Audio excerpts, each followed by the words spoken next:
Baby, tell me what's your end goal. I've been trying to find it.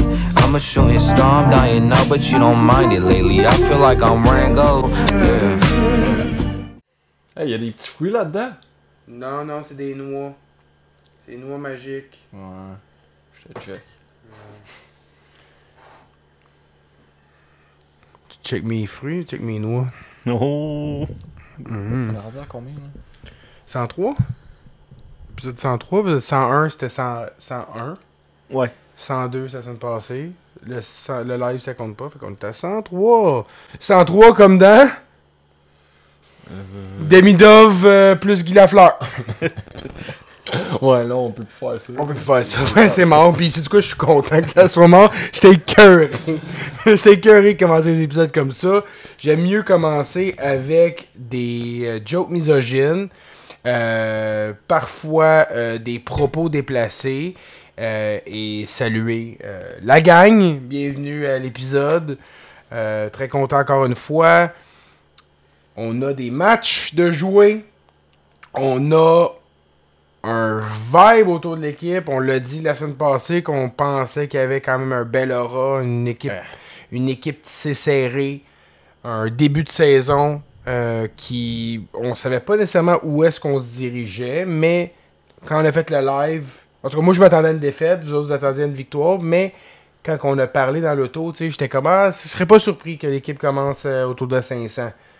Ben là on joue pour 750 en ce moment.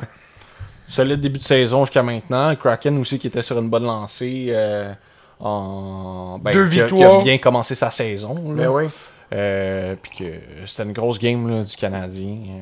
On a réussi à marquer 4 buts contre un gardien qui en avait seulement accordé 2 en 2 matchs. 5 buts. Ah oui, 5 buts, c'est vrai, avec Ouais. celui de prolongation, c'est vrai, effectivement. On aura peut-être pas toute notre tête, là, moi pis Simon, on est en gros sevrage de bouffe. Je me sens comme un gars qui fait du CrossFit. Genre, on dirait faut que je le dise. On est pas vegan, on fait pas de CrossFit, mais on fait un jeûne de 3 jours. Fait que, puis on est à 24 heures in. Mais honnêtement, je me sens comme tu sais, comme si c'était un événement spécial, style défi tête rasée ou Oui. le Téléthon du Canadien. Parce que dans le fond, on fait ça pour un enfant malade. Ah oui? Puis l'enfant malade, dans le fond, c'est Dave. Ok. Puis C'est les pas gars- l'enfant qui porte qui est malade? Mon Dieu! Puis dans le fond, Il veut des nutriments! oui, absolument. Dans le fond, c'est pour me réveiller là, l'esprit, là, puis de... Ouais, mais de c'est voir pour te que les montrer que tout est capable. Tu sais, nous, on célèbre après 24 heures, toi, tu célèbres après 24 minutes. tu sais. C'est pour te montrer que tu veux C'est ça, c'est pour te montrer qu'après 24 minutes, t'as pas vraiment faim. Non. On est capable de passer 3 jours sans manger. Mais... On l'a fait l'année passée, ça avait bien été. On Oui. sentait le calice. On sentait On s'est le purgé. calice. On roulait à demi-vitesse, quart de Ouais. vitesse, ça va, y a rien qui va vite là après. Là. Ah, non, Quand t'es non, rendu non. à la 3e journée. Non, là. mais moi, pour vrai, la 3e journée, c'est là que j'étais le mieux. Ouais? Ouais, l'acuité est revenue. Je voyais clair, j'étais comme en mode travail. Mais j'ai souffert les 2 premières journées. Là, ça a bien été aujourd'hui. On verra. Demain, ça va être la pire, je pense. Puis vendredi, ça va être... On va se tenir, on va remanger au souper, puis ça va passer au travail. C'est quoi, vous avez le droit de boire de l'eau? Puis... Ouais, techniquement, comme là, gars, je bois une petite tisane. Fait que... Faut pas qu'il y ait de calories, grosso Non. modo, pas de sucre, pas de glucides, pas de fibres. Quoique du bouillon d'os, il y a un petit peu de calories, mais c'est purement de la protéine. Tu peux 1 à 2 fois par jour pour te replacer s'il y a de quoi. Mais la première journée, moi, je préférais ne pas en prendre puis de voir ce qu'il y en est. Fait que ça, puis des acides aminés. Fait que, encore une fois, vous direz, de toute façon, on en parle, puis ils sont comme, esti, ils ont-tu fini? Là, on va parler de la saison. C'est Parlons de la ça. saison. Ces gars-là ont toute la même santé que Dave, là, on s'entend. Fait que, ils sont peut-être pas aussi gros, mais ils mangent pareil. Hey, c'est à ton tour de le faire cracher pendant qu'il est en train de boire puis de dire une connerie. Malade. Euh, Fait que oui, début de saison, fait qu'on joue pour 750. Oui. Bon, on recap peut-être les premiers matchs. Commençons avec le match d'ouverture qu'on a animé live. Je sais pas si c'est venu sur le live. Les chances sont très, très faibles que vous soyez venus sur le live parce qu'on parlait pas mal à 2 gars en même temps. Ça alternait des fois. Puis c'était moi sur mon ordi, puis Dave Ouais. sur son... Non, il y avait aussi un gars bisexuel qui me cruisait. Ouais. Oui. Simon T. Simon T. Oui. Simon T, on le c'est salue. ça. On On le le faisait salue. comme si c'était moi, puis Ouais. il voulait se Non, mais je rapprocher. pense que ça se peut qu'il y ait d'autres mondes qui ont le même prénom puis la même Genre première Simon lettre. Tremblay. Peut-être. Ouais, hein. peut-être. Simon Trégué aussi. Oui, fait que oui, on revient en première Première game. game. Toronto. C'était une game que, dans l'ensemble, ça allait vraiment bien. On a eu une belle game pour une première. Mais ça finit en défaite. Là. La puissance de Toronto Ben, a ça été opportuniste. ça a là. été une question. Je pense que Toronto, oui, effectivement, a été plus opportuniste. Je pense qu'ils ont quand même des joueurs un peu plus expérimentés. Fait que l'exécution était un petit peu plus là. Mais la possession de rondelles, ça a été du côté du Canadien. Il y a eu des bien plus beaux jeux du côté du Canadien. Juste, on n'a pas été chanceux. Notre expected goal était définitivement plus haut que ce qu'on a marqué. Puis ça a quand même fini proche dans mesure où les deux derniers buts, c'était des empty netters. Oui, c'était une game de 3-2 jusqu'au filet désert. là. Bien content de voir Kapanen, bien content de voir Bolduc marquer des buts. Bon, à la suite de ce premier match-là, je pense que ce qui en est ressorti, c'est Lane Hudson a mal paru. Ce Ouais. que j'avais dit dans le live, que c'était pas une grande game de sa part.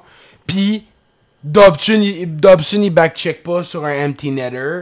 Puis c'est comme, ben, c'est parce qu'il va pogner un 2.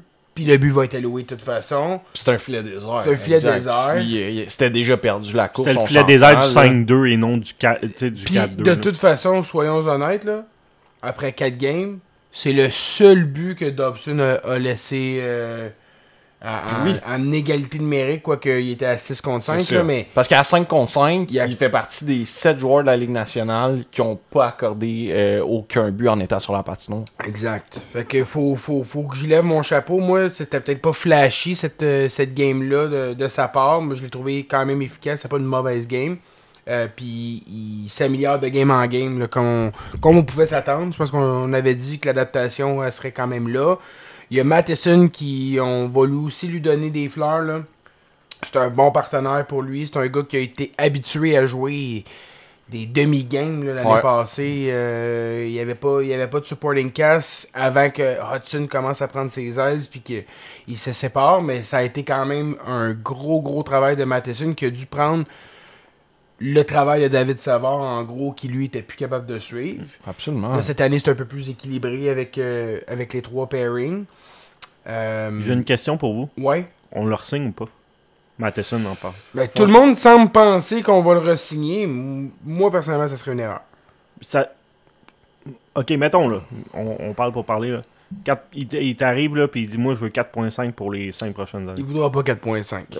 Il voudra pas 4.5. Non, mais soyons Ben, je pense honnêtes, que là, je le pense marché, qu'il est rendu au moment où est-ce qu'il Il va va être 32 32 ans, caché, prêt à banquer. ouais, mais justement, il va avoir 32 ans. Pourquoi qu'il s'assurerait pas d'avoir un 6 ans garanti pour la fin de sa carrière à minimum 6 millions, ce qu'il va pouvoir aller chercher? Si Jake Waldman, 7x7, il a été littéralement vendu aux Sharks comme un salary dump il y a 2 ans, a réussi à avoir 7x7. Je comprends qu'il y a eu peut-être ses meilleurs games en carrière avec Edmonton, mais pour moi, c'est... Il est 2 ans plus jeune aussi, Jake Ward. Oui, mais 2 ans plus jeune, ok. Fait que donne-y 5 ans à Matheson au pire des pires. Mais la réalité, c'est que moi, j'ai pas envie d'y donner 5 ans. Puis Mathias Ekholm qui a signé son contrat, mettons. Ouais, mais Mathias Ekholm, il a pris un pay cut après avoir été quand même bien payé les 4 années avant avec Edmonton. Il avait signé une prolongation Ouais. après l'échange qu'il a amené de Nashville à Edmonton. Puis il s'est fait payer près de, je pense, 6,25 millions, si je me souviens bien, il y a 4 ans, là, fait que, tu sais, ou 3 ans. Fait qu'il a quand même eu... Il a quand même fait un peu de cash, puis là, il peut en laisser un peu sur la table, ayant vu que McDavid l'a fait lui aussi. Fair, ils ont leur top 4 quand même solidifié à Edmonton avec Nurse, Bouchard et Wallman. C'était à 6 250 000 son salaire jusqu'à C'est ça que cette j'ai année. dit. Puis, tu sais, Matheson, là, admettons, là, tu sais, c'est un gars qui a eu de la misère à trouver sa place là, dans sa carrière. Tu sais, où est-ce que. peut-être ça pourrait y faire peur, justement, d'aller ailleurs, ou est-ce que ça fonctionnera pas de la même façon, il est pas à la maison. Fait que est-ce que tu penses que c'est un candidat pour prendre un hometown discount, puis avoir un contrat qui a du bon sens pour l'équipe? Pour rester à Montréal, Ouais. il n'y a aucune... Donc, je disais Ouais. que pour rester à Montréal, peu importe, Mike Matheson va devoir prendre un hometown discount. Là. Peu importe si lui a envie de rester là, c'est sûr que c'est ça la conversation qu'il va y avoir. Mais même avec un hometown discount, moi, personnellement, c'est la durée. Puis la durée, il fera pas vraiment de concession. Ouais. On reverra pas une situation de Jake Evans dans le cas de Mike Matheson. Regarde, il a joué pour 3 équipes dans sa carrière. Je pense qu'il n'y a pas de problème à bouger pour une 4e pour s'assurer d'avoir une très belle après-carrière. Je pense pas qu'il va être mal en point avec ses career earnings. Là. Il y a quand même plus de 30 millions d'accumulés en carrière, mais ça reste que moi je le comprendrais là, de vouloir aller chercher un autre 30 millions pour les 5-6 prochaines années.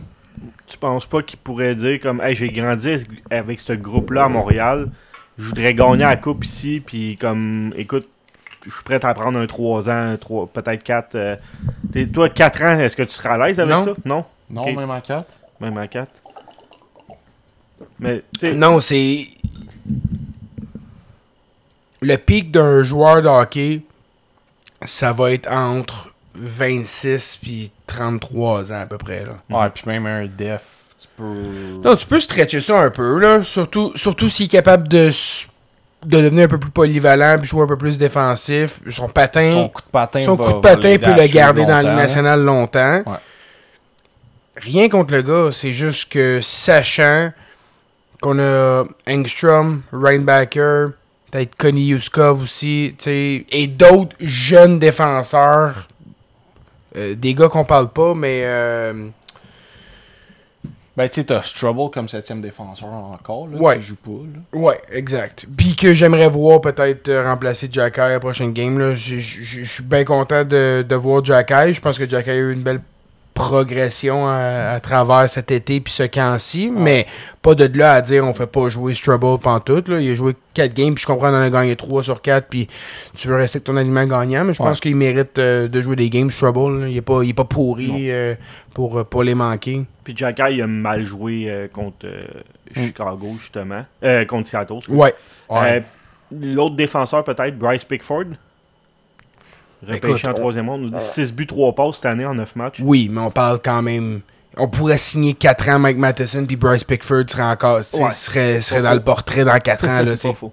Ouais. Faut quand même pas commencer. Mais oui, ça se peut, mais tu prends pas une décision Non, sur non. Matheson pour Bryce Pickford, non, mais tu non. peux apprendre pour Reinbacker et Engstrom, par exemple. Puis ces deux gars-là qui vont pousser rapidement. Oui, c'est ça. Je sais qu'il y en a qui ont abandonné le projet Reinbacker. Je continue à penser que c'est un gars qui peut être